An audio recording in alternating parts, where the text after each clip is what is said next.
Welcome to my YouTube channel. இன்னைக்கு பார்த்தீங்கன்னா என்னோட குட்டி கார்டன் தான் இது. இதில் பார்த்தீங்கன்னா தூதுவளை நல்லா விளைஞ்சிருக்கு.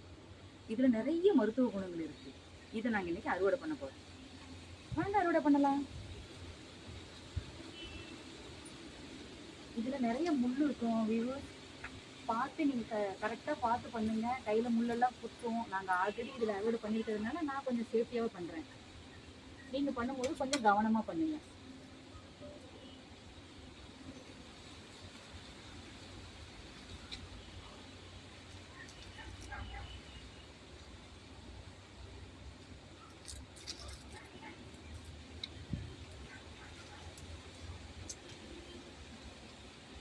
பாருங்க எவ்வளோ பெரிய கொடியா வளர்ந்துருக்கு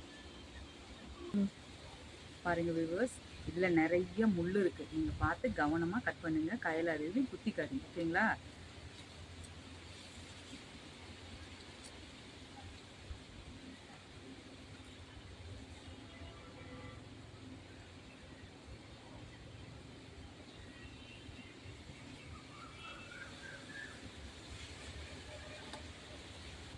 பாருங்க, இன்னைக்கு நம்மளோட குட்டி கார்டன்ல கிடைச்ச தூதுவளை.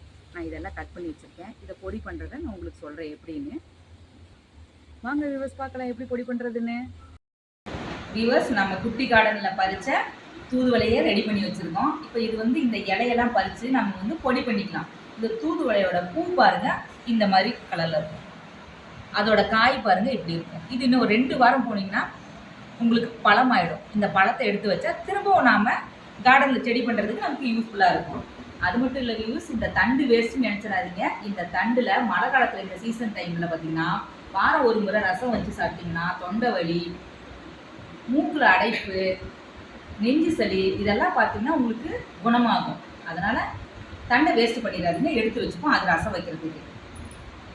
இது வேறு உங்கள் வியூவர்ஸ், இது பெரியவங்க மட்டும் சாப்பிடணுன்றதெல்லாம் கிடையாது. 1 வயசு குழந்தைங்களுக்கும் இந்த மாதிரி மழை காலத்தில் பார்த்தீங்கன்னா எங்கேயும் வெளியில் கூட்டிகிட்டு போயிட்டு வரும்போது பார்த்தீங்கன்னா சளி பிடிச்சிக்கும். ஏதோ சாக்லேட் சாப்பிட்டாலும் சளி பிடிச்சிடும். அந்த மாதிரி டைமில் இதை சூப்பு வச்சு குழந்தைங்களுக்கு கொடுக்கலாம், ரசம் வச்சு கொடுக்கலாம். கொடுத்தீங்கன்னா கண்டிப்பாக அவங்களுக்கு நெஞ்சு சளி எதுவும் பிடிக்காம குழந்தைங்க ஆரோக்கியமாக இருக்குது. சாக்லேட் சாப்பிட்டுட்டு குழந்தைங்களுக்கு மூக்கில் சளி ஒழுகும், தாங்க முடியாது. ஹாஸ்பிட்டலுக்கு போனோம்னா கூட எப்படி நமக்கு சரியாகிறதுக்கு 1 வீக் ஆகும். ஆனால் இந்த தூதுவளையை நீங்கள் குழந்தைங்களுக்கு சூப் வச்சு கொடுக்கும்போது, ரசம் வச்சு சாப்பாட்டில் கொடுக்கும்போதோ அவங்களுக்கு 1 or 2 டேஸ்லேயே உங்களுக்கு ரிசல்ட் கண்டிப்பாக தெரியும். நீங்கள் பண்ணி பாருங்கள், ரொம்ப யூஸ்ஃபுல்லாக இருக்கும். அந்த காலத்துலனா வியூவர்ஸ், எங்கள் பாட்டிங்கெலாம் பார்த்தீங்கன்னா எங்களுக்கு மெயினாக மழை காலம் வந்துட்டால் அடிக்கடி இந்த மாதிரி ரசம் வச்சு கொடுப்பாங்க, சூப் வச்சு கொடுப்பாங்க. அதனால எங்களுக்கு அதில் பழகி போயிடுச்சு, அந்த டேஸ்ட்டு பிடிச்சி போயிடுது. நீங்களும் இப்போ இருந்தே குழந்தைங்களுக்கு சின்ன வயசுலேருந்து இந்த மாதிரிலாம் கொடுக்க ஆரம்பிச்சிங்கன்னா அவங்களுக்கு இதோட டேஸ்ட்டு ரொம்ப பிடிச்சி போயிடும். இது கசப்பு தன்மையெல்லாம் எதுவுமே கிடையாது. நீங்கள் சொன்னால் மட்டும்தான் குழந்தைங்களுக்கு இதில் நீங்கள் தூதுவளை போட்டிருக்க அப்படிங்கிறதே தெரியும். ஆக்சுவலாக பொடி பண்ணி கொடுத்தீங்கன்னு வச்சுக்கோங்களேன், ஈஸியாக சாப்பிட்ருவாங்க அவங்க. பாருங்கள் வியூவர்ஸ், நமக்கு தூதுவளையிலேருந்து இவ்வளோ தலை கிடச்சிருக்கு. இதை நம்ம பொடி பண்ணிக்கலாம்.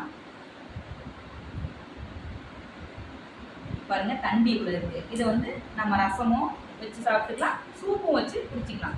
வாங்க இப்போ நம்ம பொடி பண்ணுறதுக்கு தேவையான பொருட்களை ரெடி பண்ணுவோம். வியூவர்ஸ், நம்ம இப்போ தலையை ரெடி பண்ணிட்டோம். இதை பொடி பண்ணுறதுக்கு தேவையான பொருள் எடுத்துக்கலாம். வியூவர்ஸ், கடலைப்பருப்பு ஒரு 5 ஸ்பூன் எடுத்துக்கலாம்.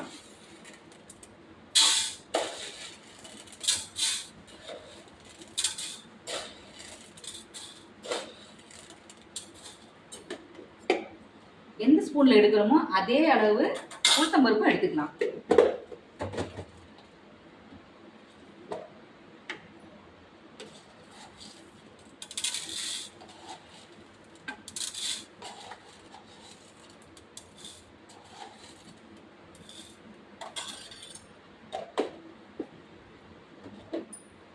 வரமிளகாய் பார்த்தீங்கன்னா வியூவர்ஸ், உங்கள் காரத்துக்கு தகுந்த மாதிரி நீங்கள் எடுத்துக்கோங்க. நான் ஒரு 5 மிளகாய் எடுத்துக்கிறேன். ஏன்னா இது காரம் அதிகம், நான் அதனால் 5 மிளகாய் எடுத்துக்கிறேன். நீங்கள் உங்கள் காரத்துக்கு தகுந்த மாதிரி எடுத்துக்கோங்க. பொடி பண்ணும்போது பெருங்காயத்தூள் தேவையான அளவு உங்களுக்கு தேவைக்கு ஏற்ற மாதிரி போட்டுக்குங்க. அரைக்கும் போது ஒரு பூண்டு இதில் நீங்கள் தோலை உரித்து ரிமூவ் பண்ணி வச்சுக்கோங்க, ரெடி பண்ணி வச்சுக்கோங்க. அரைக்கும் போது மட்டும் இதை போடுங்க. உப்பும் இதுவும் அரைக்கும் போது போட்டால் போதும். நம்ம எடுத்து வச்சுருக்கிற பொருளை எப்படி வறுத்து பொடி பண்ணுற போகிறேன்னு இப்போ நான் உங்களுக்கு காட்டுறேன். அடுப்பில் ஒரு கடாயை வச்சுக்கலாம். இதுக்கு எண்ணெய்லாம் எதுவும் வேண்டாம், நம்ம அப்படியே பொடி பண்ணுறதுக்கு வறுத்துக்கலாம். முதல்ல கடலைப்பருப்பை போட்டுக்கலாம்.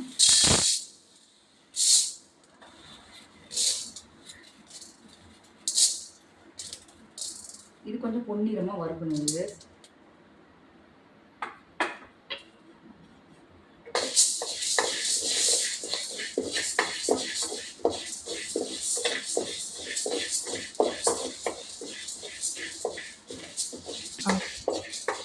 எங்கள் பாட்டி சின்ன வயசுலேருந்தே அதிகமாக எங்களுக்கு வந்து ஹாஸ்பிட்டல்லாம் கூட்டிகிட்டு போக மாட்டாங்க.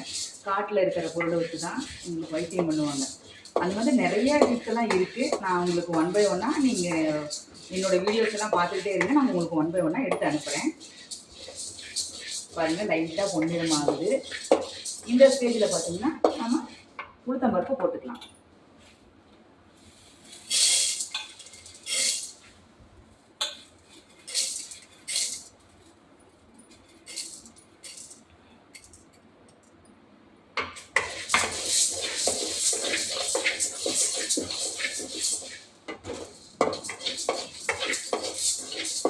இது நீங்கள் பொடி பண்ணி, இது வந்து வறுத்து விவசாயம் அப்படியே பொடி பண்ண முடியாது. ஆற வச்சு நீங்கள் மிக்சியில் போட்டு ரொம்ப நைஸாலாம் அரைக்காதீங்க. கொஞ்சம் குறன்னு அரைச்சிங்கன்னா இட்லிக்கு, தோசைக்கு, சப்பாத்திக்கு, சாப்பாட்டுக்கு எதுக்கு வேணாலும் போட்டு சாப்பிட்டோம்னா சூப்பராக இருக்கும்.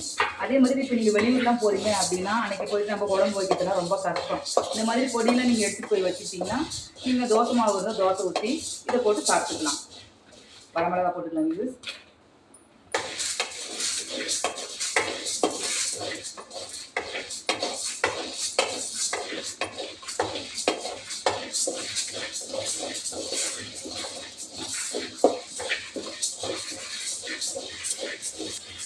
இது பாருங்கள், எல்லாமே ரெடி ஆகிடுச்சு.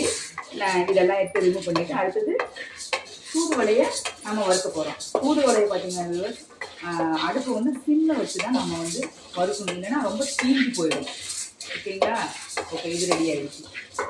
அடுப்பு ஆஃப் பண்ணிடலாம். இதை எடுத்து நம்ம வச்சுட்டு விவசாயம் பாருங்கள், நம்ம வறுத்து வச்சுருக்கோம். இது ஆறணும். நான் இதை ஆற வச்சுட்டு நான் அடுத்தது தூதுவளையை நாம் வறுக்கலாம். நம்ம வந்து இப்போ நம்ம தூதுவளையை நம்ம ரெடி பண்ணிக்கலாம். அடுப்பு பாருங்கள் சிம்மில் தான் வச்சுருக்கணும், ஃபுல்லாக வைக்கக்கூடாது. சிம்மில் வச்சு தான் நான் பாருங்கள் க்ளீன் பண்ணி தண்ணியில் நல்லா அலசிட்டு க்ளீன் பண்ணி வச்சுருக்கேன்.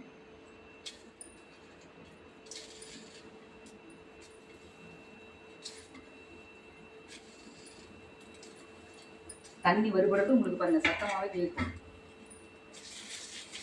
இப்படி சிம்மில் வச்சு நம்ம வறுக்கும்போது பார்த்திங்கன்னா தீயாது, நமக்கு சீக்கிரமாக வறுபட்டுக்கும். நம்ம அதிகமாக வச்சு வறுத்தோம்னா ஒரு பக்கம் தீஞ்சிடும், ஒரு பக்கம் வறுக்காது, இலை ஒரு பக்கம் ஈரமாகவே இருக்கும். இந்த ஈரப்பதெல்லாம் போதுன்னா நம்ம சிம்மில் வச்சு தான் நம்ம வறுக்கணும்.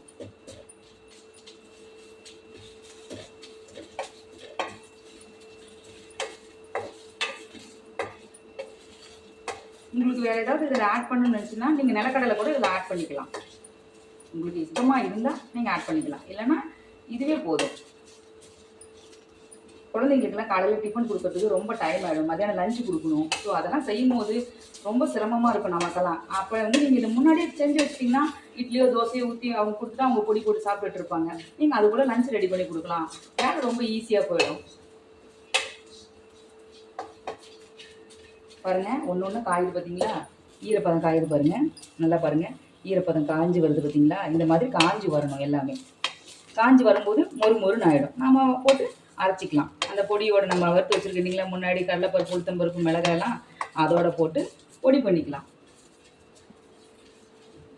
இது நீங்கள் வெயிலில் வச்சு காய வைக்கணுன்ற அவசியமே கிடையாது. அப்போயே பறித்து நல்லா க்ளீன் பண்ணிவிட்டு இந்த மாதிரி சிம்மில் வச்சு வறுத்திங்கனாவே உங்களுக்கு வந்து மொறுன்னு ஆகிடும். பாருங்கள், வாசம் வருது பாருங்கள். பாருங்கள், ஒவ்வொன்றும் எப்படி முன்னே எவ்வளோ ஈரப்பதம் இருந்துச்சு பாருங்கள். அந்த ஈரப்பதம் எல்லாமே இழுத்துருச்சு.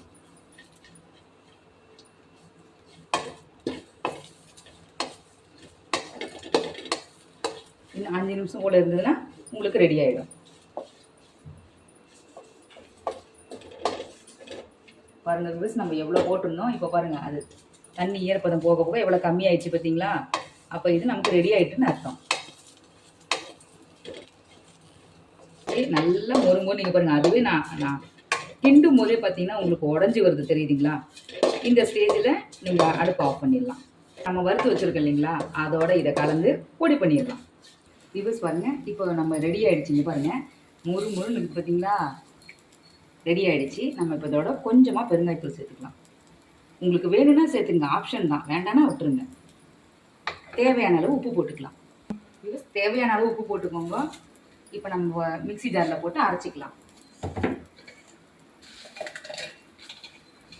பூண்டு பாருங்கள் வியூவர்ஸ் போட்டிருக்கேன். நீங்கள் அரைக்கும் போது தான் பூண்டு உப்பெல்லாம் போடணும். முன்னாடியே எதுவும் போட்டுறாதீங்க, டேஸ்ட் வராது. பூண்டு வந்து தோலோடு போட்டுறாதீங்க வியூவர்ஸ். பூண்டு உரிச்சு தான் போடணும். நான் பாருங்கள், நான் முன்னாடியே உரிச்சு வச்சுருக்கேன்.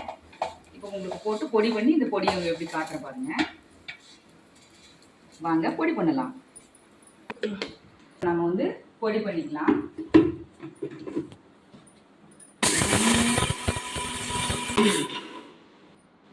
நமக்கு தேவையான பொடி பாருங்க ரெடி ஆயிடுச்சு. ரொம்ப நைஸாக அரைக்கக்கூடாது வியூவர்ஸ், கொஞ்சம் கொரப்பாக அரைக்கணும். அப்போ தான் நம்ம சாப்பிடும்போது நமக்கு டேஸ்ட் நல்லாயிருக்கும். அரைச்ச பொடி நான் பார்த்தீங்கன்னா கருப்பு கவுனி அரிசியில் அரிசி மாவு செஞ்சு தோசை ஊற்றி வச்சுருக்கேன். அதில் போட்டு சாப்பிட்டு காட்டுறேன் பாருங்கள்.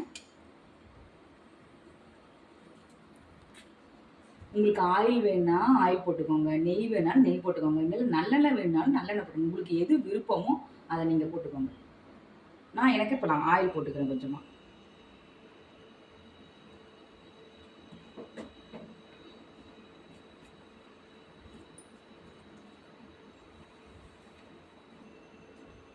இது சூப்பராக இருக்குது. நீங்கள் ட்ரை பண்ணி பாருங்கள், அருமையாக இருக்கும் உங்களுக்கு. ஓகே ஃப்ரெண்ட்ஸ், ஃபாலோ பண்ணுங்கள், லைக் பண்ணுங்கள், மறக்காமல் பெல் பட்டன் அழுத்துங்க, ஷேர் பண்ணுங்கள்.